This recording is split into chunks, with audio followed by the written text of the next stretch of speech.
Untuk pertemuan kali ini materinya adalah tentang switching.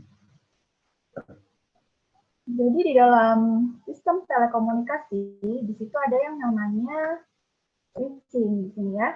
Kita akan mempelajari itu.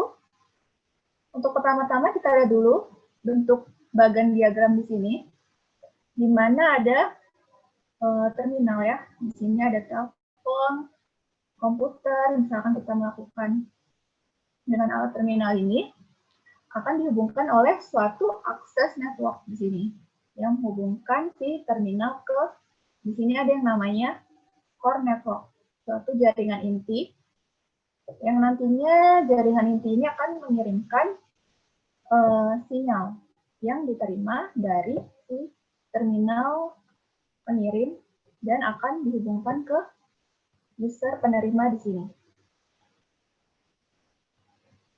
Dan untuk terminal itu kan contohnya seperti tadi ya, ada komputer, terus bisa telepon, handphone. Terus untuk jaringan inti atau core network-nya itu adalah pusat jaringan, di mana dia yang akan menentukan dibawa kemana gitu ya, sinyal yang telah diterima. Gitu. Baru akan dilanjutkan ke si penerimanya, dari pengirim ke penerima. Lalu tadi akses network, berarti kan dia adalah penghubung ini antara terminal dengan si core network tadi. Dan pada jaringan sistem komunikasi, terdapat yang namanya node yang merepresentasikan si terminal tadi. Dan ada juga yang namanya link. Kalau link itu dia merepresentasikan hubungan atau koneksinya.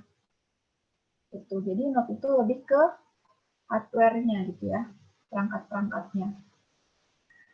Dan link itu sebagai penghubung atau contohnya kabel gitu ya. Dan sebagai perangkat jaringan, contohnya di sini dari node-node itu ada fungsi routing, contohnya ya. Terus ada switching dan ada multiplexing atau penggabungan sinyal. Dan ada contoh untuk node dan link pada jaringan sistem komunikasi. Di sini contohnya nih ada telepon ya, yang ini. Telepon 1, 2, 3, 4, ada 5. Di sini ABCD. Dan masing-masing terminal ini pastinya dia akan terhubung. A terhubung ke B, A ke C, A ke B juga gitu ya. Dan masing-masing terminal ini juga akan dihubungkan atau mengirimkan sinyal kan yang di sini, yang garis biru. Berarti ini bisa juga disebut akses network-nya. Dan dihubungkan ke yang ungu ini di sini. Berarti di sini disebut core network-nya. Atau misalkan contohnya seperti BTS gitu ya, yang untuk mengirimkan sinyal telepon sih.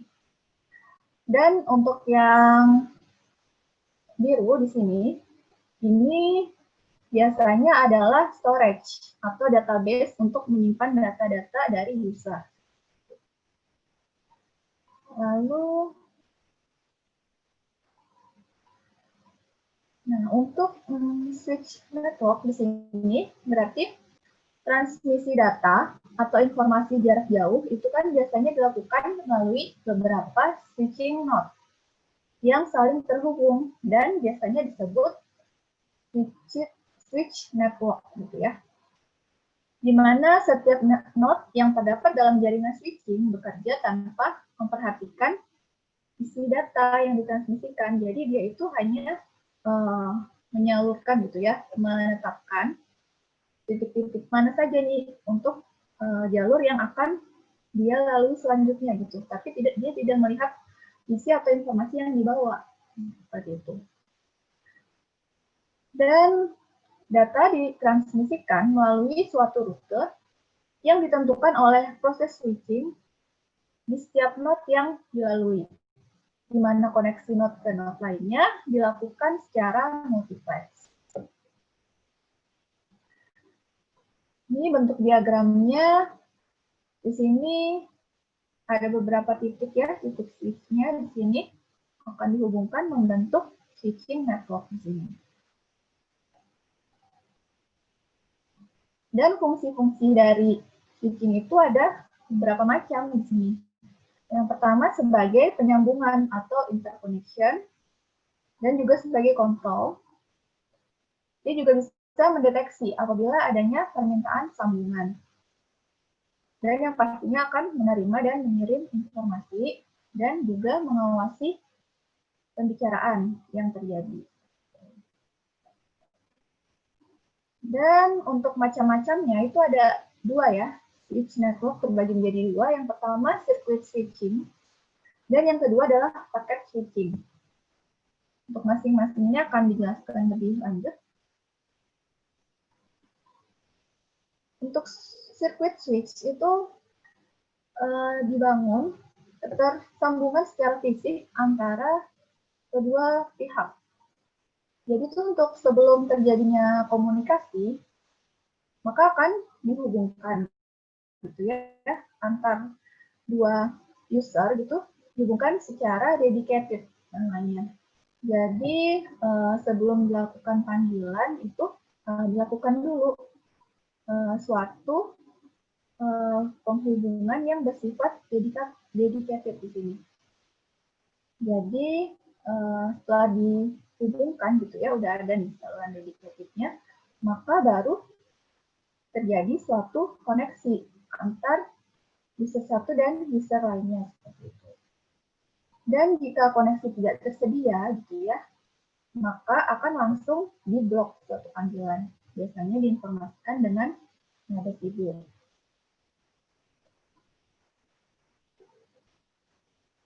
Dan pada circuit switch itu tidak ada informasi yang hilang sepanjang si saluran itu tersambung. Hingga ada yang namanya garansi TOS. Dan contoh dari penyambungan sirkuitnya itu terdapat pada telepon PSTN, contoh circuit switch itu. Di mana setiap panggilan diberi sebuah jalur yang dedicated. Dan sumber daya yang sudah dipesan oleh suatu panggilan itu dedicated, jadi hanya milik masing-masing user yang terhubung. Tidak boleh ada ikut campur dari user yang lain. Gitu ya.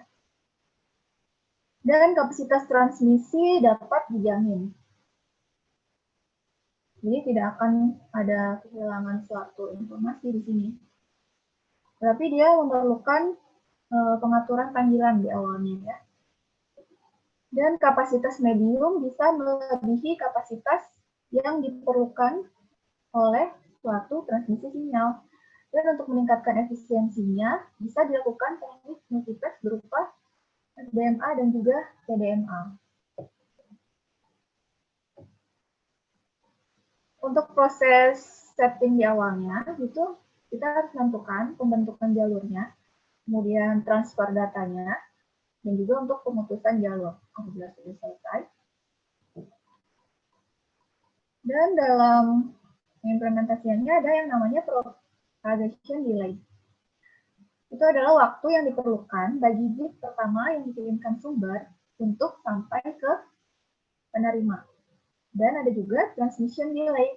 Itu adalah waktu yang diperlukan untuk mengirimkan data pada jalur yang sudah di-reserve gitu ya. Jadi ada delay juga di sini.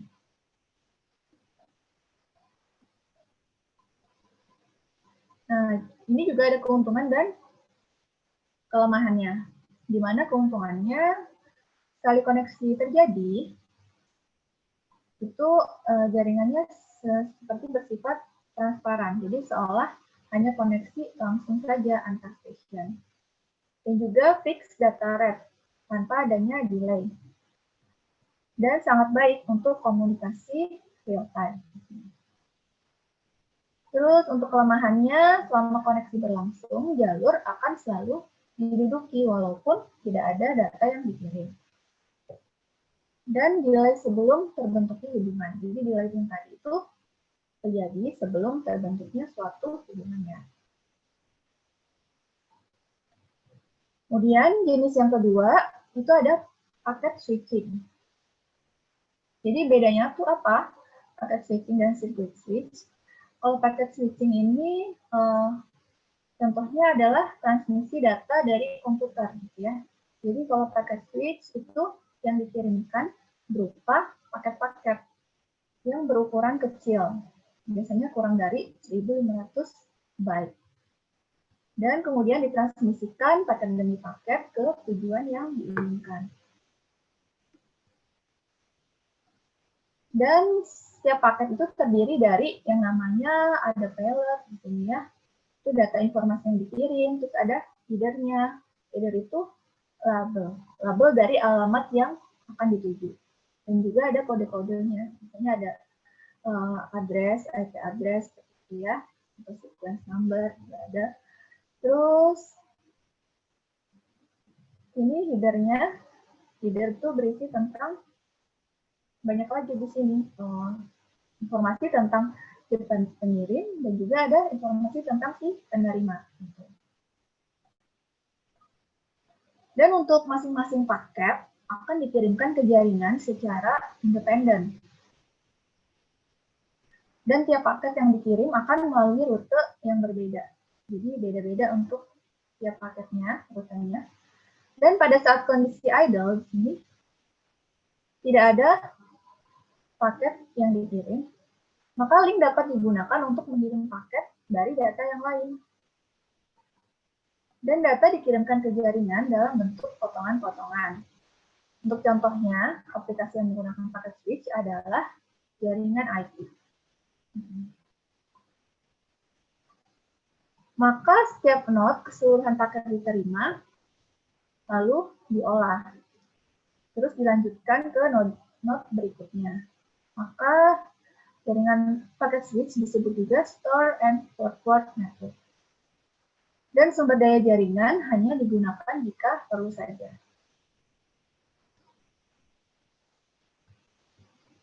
Maka ketika diperlukan, bandwidth sumber daya jaringan itu akan digunakan secara penuh. Dan paket-paket akan menggunakan sumber daya jaringan secara sama-sama. Dan juga ada yang namanya perebutan sumber daya jaringan. Jadi apabila terjadi kongesti, maka paket-paket itu akan mengantri, menunggu tersedianya suatu sumber daya atau link. Ya. Nih ada contohnya. Ini apabila A, ini ya, terminal A akan mengirim ke terminal B. Di sini ada 3 paket. Untuk yang pertama, di sini untuk jalurnya, maka paket 1 dia akan mengirimkan lewat node dulu, node yang ini, dan paket yang kedua lewat bawah, ini ya. Yang ketiga dia menunggu dulu di sini. Lanjut, baru seperti ini. Paket 1 lanjut ke sini, paket 2 lanjut, ketiga baru dia masuk ke sini. Terus, nah lanjut lagi di sini 2, di sini 1, tetap di sini dia 3, pindah ke sini. Nah, baru 2 udah masuk nih ke terminal B. 1 dan 2 masih mengantri. Nah, maksudnya tuh jadi dia satu persatu seperti itu. Jadi walaupun tiap paket sampai di tujuan itu tidak berurutan, kan? Tapi masing-masing itu menempati posisi sesuai dengan nomor urut yang di awal, gitu ya. Jadi tadi kan di awalnya 321. Jadi untuk posisi akhir juga dia akan menempati urutan yang sama, 321 juga. Meskipun tadi jalur yang dilewati atau yang nyampe duluan itu berbeda-beda kan. Jadi seperti itu untuk pengiriman paketnya. Nah, lalu ini ada PR juga, dicoba. Apabila user A akan mengirim paket ke user B, dan data dibagi menjadi 5 paket, gambarkan contoh proses pengiriman paket apabila di tengah-tengah user A dan user B ada 4 titik node di sini. Kalian coba ya. Jadi kalian kumpulkan lagi seperti kemarin di LMS. Lanjut. Di sini masih ada contohnya untuk paket switch. Masing-masing di sini mengirimkan pesan hello box ya.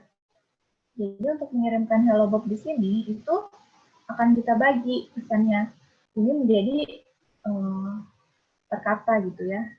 Di sini ada HE dulu, terus LL, baru O, terus BO, baru B. Dan kata-kata ini akan masuk ke dalam ini tabelnya. Ini paket 1, paket 2, paket 3, dan sampai paket 5 gitu ya. Baru nanti paket-paket ini yang akan dikirim. Dan untuk keunggulan dari paket switch, yang pertama adalah dari faktor statistical multiplexing-nya yang memungkinkan penggunaan bandwidth secara efisien dan juga simple untuk diimplementasikan dan sangat cocok untuk data yang banyak jumlahnya.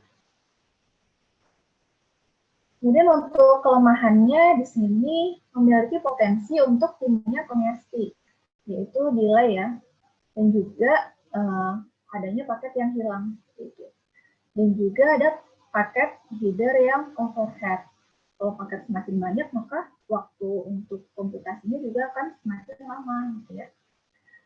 Dan untuk per paket processing juga bisa overhead. Dan untuk paket switching itu juga dibagi menjadi dua. Ada yang namanya connectionless dan yang kedua itu connection oriented. Yang pertama kita bahas yang connectionless dulu. Kalau yang connectionless itu setiap paket harus diberikan address.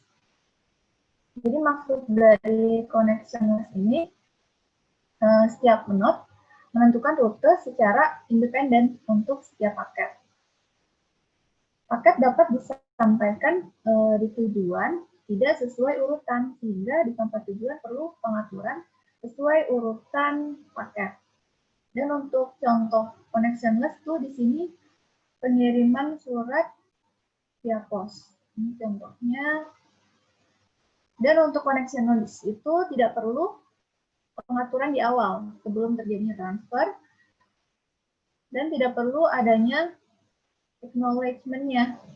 Jadi ini akan mengurangi traffic, tapi perlu protokol dengan layer yang lebih tinggi, di mana untuk pengecekan error. Jadi untuk contohnya di sini internet protokol atau IP, dan juga ada connectionless network protocol. Jadi contohnya di sini bisa dalam ini ya, protokol internet. Untuk keuntungannya, karena tidak ada waktu untuk setup, dan untuk adaptasi yang cepat jika terjadinya kongesti atau network overload. Jadi adaptasinya itu bersifat cepat apabila terjadi error gitu ya. Untuk kerugiannya, kedatangan paket bisa tidak sesuai dengan urutan dan menambah beban pemrosesan karena setiap paket diproses di setiap node. Yang terakhir, kerugiannya si receiver tidak memiliki persiapan terhadap paket yang datang. Jadi receiver itu tidak dikasih tahu dulu gitu ya. Tidak diberitahu informasi paket apa yang akan dikirim ke receiver. Kemudian untuk jenis yang kedua, untuk paket switch yang kedua ada connection oriented. Bedanya kalau yang connection oriented itu perlu dilakukan call setup dulu. Jadi ada session setup dulu. Setelah pengirim dan juga penerima itu menyetujui adanya suatu sambungan, maka baru terjadi pengiriman paket itu, ya. Dan untuk jenis ini cocok untuk traffic data yang bersifat terus-menerus. Contohnya di sini ada X25 dan delay, juga ada asynchronous transfer mode, juga multi-protocol label switching. Ya, untuk keuntungannya, pastinya kedatangan paket akan sesuai dengan urutan. Dan juga terdapat mekanisme error control-nya.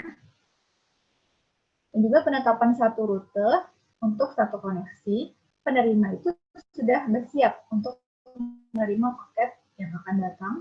Tapi ada juga untuk kerugiannya, di mana adanya delay saat pembangunan suatu koneksi ya, saat membangun suatu koneksi, dan juga perlu adaptasi terhadap node failure yang kurang baik, dan juga adaptasi terhadap network overload yang kurang baik juga.